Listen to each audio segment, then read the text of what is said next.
tvoje ime. On se samo šali.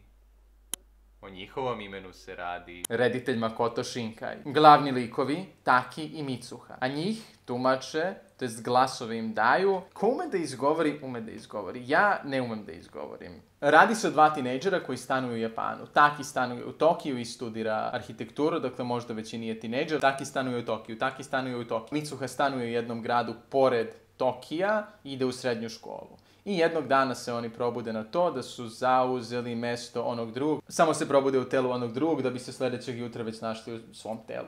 I na kraju upoznaju jedno drugog kroz oči njihovih prijatelja i zaljube se jedno u drugo i kraj priče i dobar je film i pogledajte ga i cao! Šalim se, priča je naravno komplikovanija. Taman je toliko komplikovana da 2 sata drži pažnju gledalaca.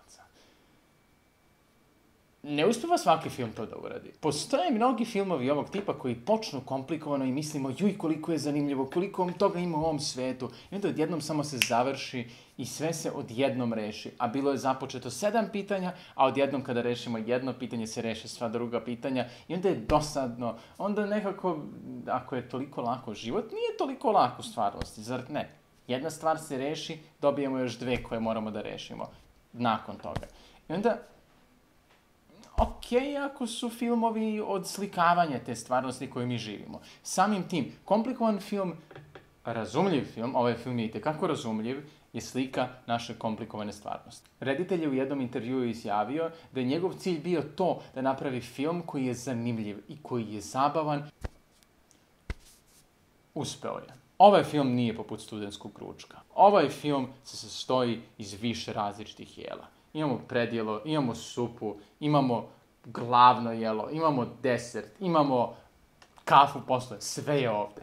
I sve je lepo povezano i ni u jednom trenutku nije konfuzan. Muzika u ovom filmu je ravna filmovima studija Ghibli. Poslednje vreme, filmska muzika ume da bude ovde tek da naglasi šta mi treba da osjećamo, da mi kaže, u pravu si, osjećaš ono što treba da osjećaš. Ili da mi kaže, ti si psihopata, sad treba da si tužan, a ne da se smeješ. Muzika poslednjih godina u filmovima je malo kao kada bi imali jedan krug koji je film i onda jedan širi koncentričan krug oko ovog kruga koji je ta muzika.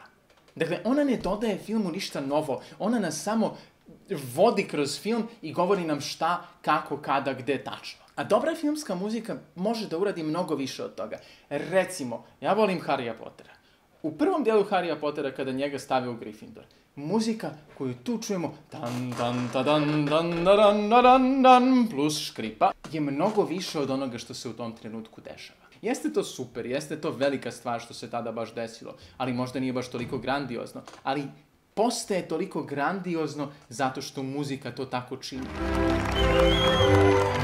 I ta muzika je nešto što možemo da zapamtimo toliko mnogo vremena nakon što smo gledali ovaj film.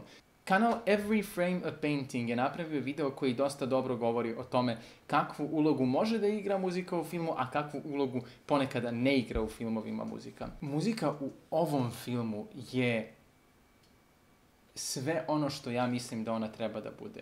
Muzika u ovom filmu je kao plesni partner tom filmu. Film je jedna persona, muzika je druga persona i one zajedno plešu u istom ritmu, a svako ima svoje neke pokrete, koje ja sad nisam uspeo dobro da izimitiram svojim rukama, nego sam uradio jedno te isto, ali svako ima svoje pokrete i samim tim taj ples postaje zanimljiv. Naravno, ono što je najzanimljivije u animiranom filmu jeste animacija, pored same priče. Animacija je prelepa. Što opet ne mora toliko ni da čudi, imajući u vidu da Japanci umeju da prave dosta dobre animirane filmove u tom stilu u kom ih oni već prave i ovo je film u koji je mnogo novca uloženo.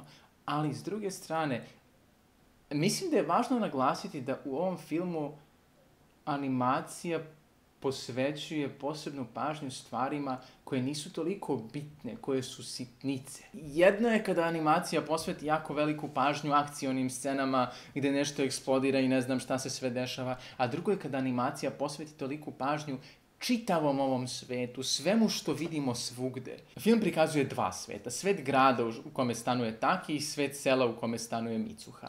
Svet grada je betonska džungla, ali s druge strane to nije ona betonska džungla koju mi stalno spominjemo kada smo u Beogradu pa kažemo joj kako je sve sivo. Ni u Beogradu nije sve sivo i prljavo, samo se mi na to možda malo više koncentrišemo, zato što na nešto se moramo žaliti.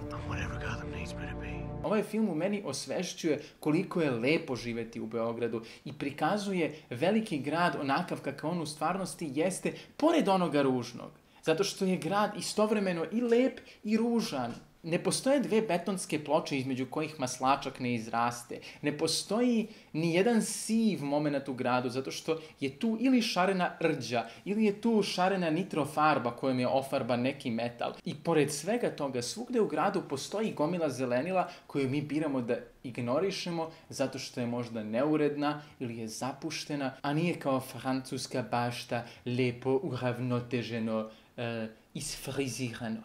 Ovaj film prikazuje grad od betona onakav kakav on u stvarnosti jeste, ako je čaša do pola puna. S druge strane, svet sela je svet tradicije i svet prirode. I utoliko je sve lepše, zato što biljke koje prikazuju nisu tek neka biljka koju ne može niko da odredi. Verujem da svako ko se malo bolje razume u biljke može da odredi tačno svaku biljku u ovom filmu koja je, zato što su je naslikali takva kakva jeste. Zato što biljna masa nije amorfna, nego ako neko trči kroz poljanu, onda mi vidimo popino prase koje leluja na vetru. Pored toga hvata pogled i to na koji način su iskombinovani tradicija i tehnologija.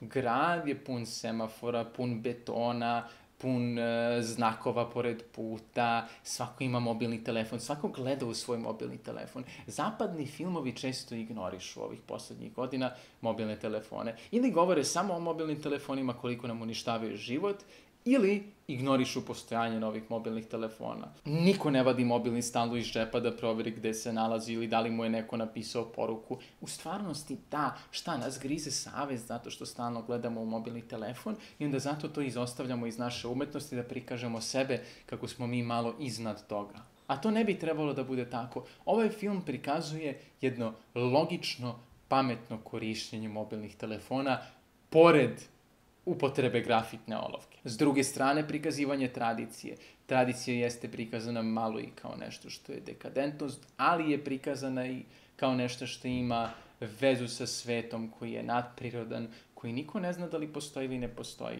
Na kraju krajeva ovi likovi déjà vu, da ne kažem previše. Tradicija je prisutna i prelepa je u ovom filmu i izmešana je sa 21. vekom koji je podjednako lep i koristan. I pored svega ovoga, poslednja dobra strana ovog filma jeste to da je crtani film. Ne gledamo ljude od krvi i mesa sa kojima se možemo donekle poistovetiti, ali iznad neke crte već ne možemo, zato što ja nisam Brad Pitt i kada ja vidim Brad Pitta i mogu i ne mogu. A sa apstraktnim prikazom čoveka je lakše poistovetiti se, kao što je lakše emociju pronaći u apstraktnoj slici nego pronaći je u jednoj figuralnoj slici. Jer u apstraktnu sliku može svašta da se ulija. Ako je bes, onda prepoznaješ bes. Ako je tuga, prepoznaješ tugu ili strah. A u figuri možda ti nije simpatično njeno lice. I onda ako lice u igranom filmu napravi neku glupost u svom privatnom životu, film trpi zbog toga. A crtani film zbog toga ne trpi zato što je crtano sve. I kroz sve ovo... Šta ti je sa kosom? Jesi se hvatao za glavu ili ne znaš šta da kažeš? Apstraktan svet crtanog filma govori o svetu koji nas okružuje. Objašnjava nam ga, ukazuje nam na sve ono što ne zapažamo i čini snalaženje u ovom svetu koji nas okružuje jednostavnije. Tvoje ime! Šta tvoje ime misli o tvojem imenu?